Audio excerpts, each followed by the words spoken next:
Dear students, हम लोग इस वीडियो में देखेंगे कि अभी जो फेसबुक और जियो में डील हुआ उसके पीछे का मेन रीजन क्या है। क्योंकि अगर आप यूट्यूब पे सर्च करेंगे तो बहुत सारे ऐसे वीडियोज मिलेंगे जिसमें ये बताया गया है कि अब रिलायंस अपने जियो यूजर्स के डेटा को फेसबुक को बेचेगा। लेकिन ये कम्प्लीटली इलॉजिकल बात है, क्योंकि फेसबुक को इंडिया में यूज करने वाले 28 करोड़ लोग हैं और व्हाट्सएप जो कि एक फेसबुक का ही ब्रांड है उसको इंडिया में यूज करने वाले टोटल 40 करोड़ लोग हैं। तो अब आप समझ सकते हैं कि ऑलरेडी इतने लोगों का डेटा अवेलेबल है फेसबुक के पास, तो वो फिर क्यों पैसा खर्च करेगा डेटा लोगों का लेने के लिए। हम लोग इस वीडियो में रियल रीजन को एनालाइज करेंगे, जानेंगे।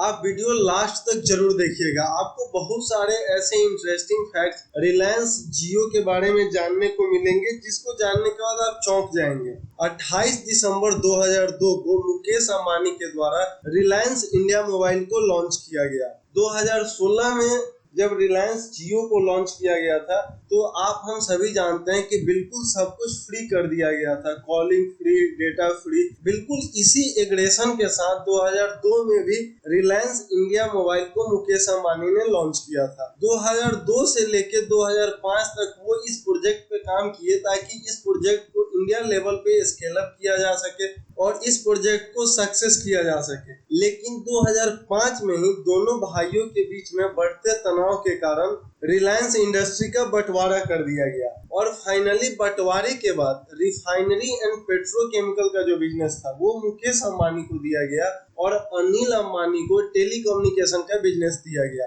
मतलब जिस प्रोजेक्ट को लेके मुकेश अंबानी काफी एम्बिशियस थे वो प्रोजेक्ट उनके भाई को दे दिया गया। और साथ ही में एक एग्रीमेंट ये भी हुआ कि 2010 तक मुकेश अंबानी टेलीकॉम बिजनेस में नहीं जा सकते हैं क्योंकि इससे उनके भाई का बिजनेस इफेक्ट हो सकता है। तो इस वजह से मुकेश अंबानी 2010 तक टेलीकॉम बिजनेस से दूर रहे। फाइनली अब समय 2010 आ चुका था और गवर्नमेंट के तरफ से 4G स्पेक्ट्रम का ऑप्शन अनाउंस किया गया। इसमें जो भी उस समय के टेलीकॉम बिजनेस के मेजर प्लेयर थे उन्होंने पार्टिसिपेट किया, लेकिन कोई भी जो मेजर प्लेयर था टेलीकॉम इंडस्ट्री का उन्होंने इंटरेस्ट नहीं लिया 4G स्पेक्ट्रम को खरीदने में। उसके पीछे का दो रीजन था। पहला रीजन ये था कि ऑलरेडी वो लोग 2G यूजर से अच्छा खासा रेवेन्यू जनरेट कर रहे थे, उनको काफी हाई अमाउंट चार्ज करके। और दूसरा रीजन ये था कि उन्होंने जो 3G स्पेक्ट्रम के ऊपर जो पैसा लगाया था वहां से उनको कुछ खास रिटर्न नहीं आ रहा था। इसके पीछे बहुत सिंपल रीजन ये था कि अगर आपको याद होगा कि 3G प्लान्स जो है वो काफी महंगा बेचते थे, जिसके कारण इंडिया में बहुत ही कम लोग ऐसे थे जो कि उस महंगा प्लान को खरीदते थे यूज करने के लिए। लेकिन फाइनली एक बहुत ही छोटा कंपनी जिसका नेट रेवेन्यू जो है 2.5 करोड़ था उसने गवर्नमेंट से 4G स्पेक्ट्रम खरीद लिया 12,800 करोड़ में। मतलब आप यहाँ ध्यान से समझिए इस चीज को, एक कंपनी जिसका नेट रेवेन्यू मात्र 2.5 करोड़ है वो गवर्नमेंट से स्पेक्ट्रम को खरीदा 12,800 करोड़ में। मतलब इतना पैसा कहाँ से आया इस विषय में हम लोग इस वीडियो में कोई डिस्कस नहीं करेंगे। लेकिन फाइनली इतना पैसा पेड करके इसने गवर्नमेंट से 4G स्पेक्ट्रम को खरीद लिया। जब सारा डॉक्यूमेंटेशन का काम हो गया और 4G स्पेक्ट्रम इस कंपनी को दे दिया गया, उसके मात्र 1 घंटा के बाद रिलायंस इंडस्ट्री लिमिटेड जिसके चेयरमैन मुकेश अंबानी है उन्होंने 95% स्टेक इस कंपनी का खरीद लिया, Infotel broadband service private limited. उसके बाद मुख्य रूप से ये कंपनी मुकेश अंबानी का ही हो गया और इसका नाम 2013 में चेंज करके रिलायंस जियो कर दिया गया।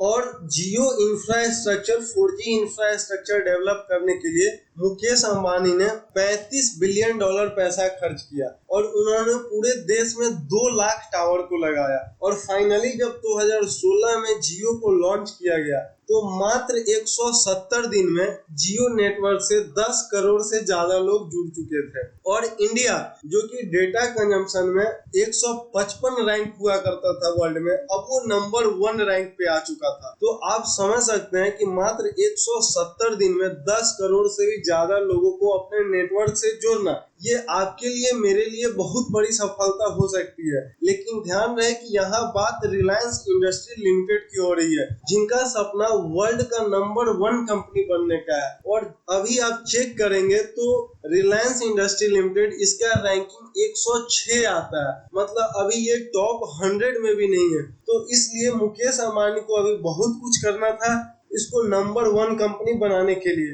अब हम लोग नेक्स्ट पार्ट में यहाँ से देखेंगे कि फाइनली उन्होंने क्या क्या स्टेप लिया ताकि कंपनी को नंबर 1 बनाया जा सके। अब यहाँ बिजनेस से रिलेटेड 2 टेक्निकल चीज समझिए, ध्यान से सुनिएगा बिल्कुल। जो वर्ल्ड की टॉप कंपनी है जैसे गूगल, अमेजन, ये सारे कंपनी जो है क्लोज लूप इकोसिस्टम पे काम करते हैं। क्लोज लूप इकोसिस्टम का मतलब ये होता है कि जैसे आपको कुछ सर्च करना होगा तो आप गूगल के ऊपर जाके सर्च करते हैं। अगर आपको कोई वीडियो देखना होगा तो आप यूट्यूब पे जाते हैं। किसी को मेल भेजना होता है तो आप जीमेल का यूज करते हैं जो कि गूगल का ही है। तो इस तरीके से आप घूम फिर के जो है गूगल के ही प्रोडक्ट को यूज करते हैं। और उससे होता है क्या है कि गूगल कभी डायरेक्ट रूप से तो कभी इनडायरेक्ट रूप से पैसा जनरेट करता है और आज वर्ल्ड के टॉप कंपनी में है। और दूसरा टेक्निकल चीज यहाँ ये है कि जैसे आप टॉप 10 कंपनी ऑफ वर्ल्ड को अगर देखेंगे तो वो बेसिक रूप से 2 चीजों पे डिपेंडेंट होता है, या तो कंटेंट या कॉमर्स। जैसे आप नेटफ्लिक्स को देखेंगे तो वो कंटेंट के ऊपर काम करता है,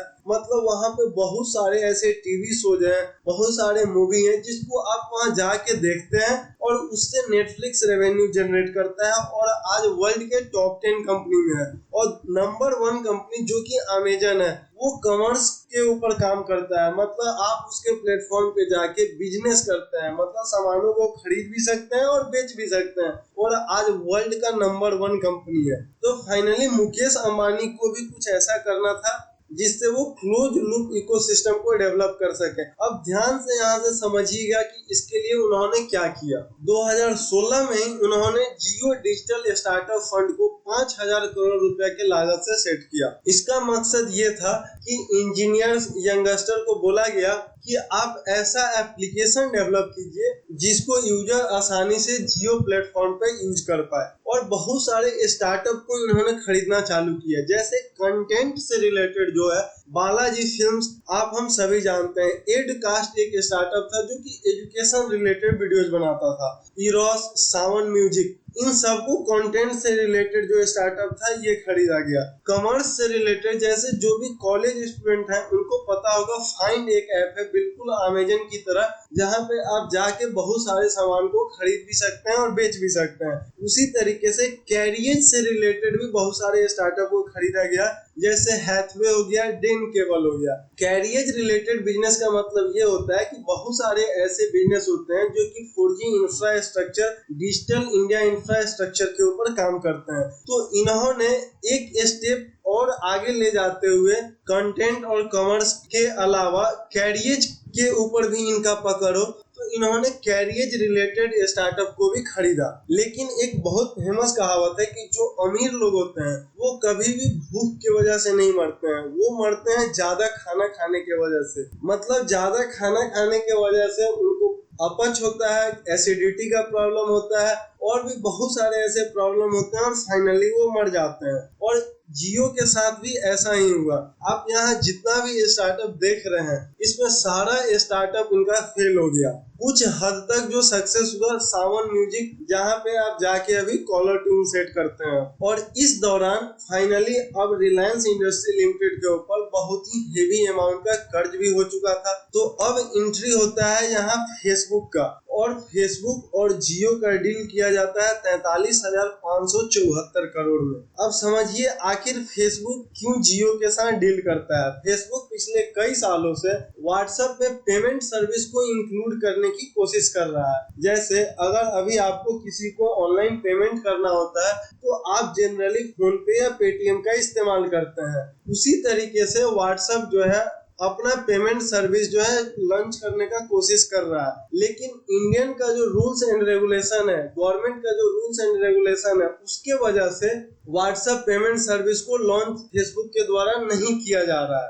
और रिलायंस इंडस्ट्री को महारत हासिल है इंडियन के गवर्नमेंट के रूल्स एंड रेगुलेशन से खेलने का, उसके लूप होल को यूज करने का, जैसा जिसका एक एग्जांपल आप 2010 4G ऑप्शन के समय देखे। और इससे जियो को क्या फायदा होगा, क्योंकि अभी आप बहुत सारा यहाँ देखे कि स्टार्टअप था जिसको जियो ने खरीदा था, वो सारे स्टार्टअप फेल हो गया। कारण उसके पीछे का सिंपल रीजन था कि पैसा इनके पास बहुत था, लेकिन जो ह्यूमन रिसोर्स वो इनके पास उतना अच्छा नहीं था।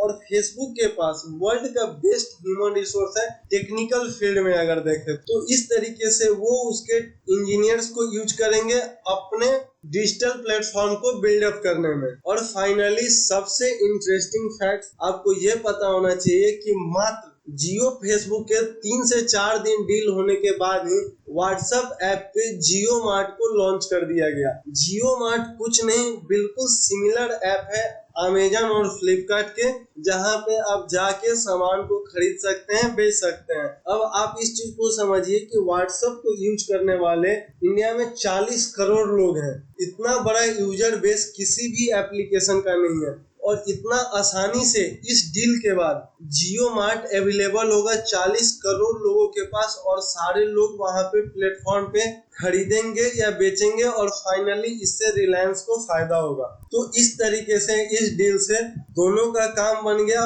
और मुकेश अंबानी को, रिलायंस इंडस्ट्री को दूसरा फायदा इससे ये होगा कि जो पैसा 43,574 करोड़ उनको मिला है, उससे उनके ऊपर जो कंपनी के ऊपर कर्ज हो चुका है उसको अब वो आसानी से चुका पाएंगे। तो उम्मीद करते हैं कि आपको बहुत सारा इंफॉर्मेशन जानने को मिला होगा। प्लीज चैनल को सब्सक्राइब करें और वीडियो को दोस्तों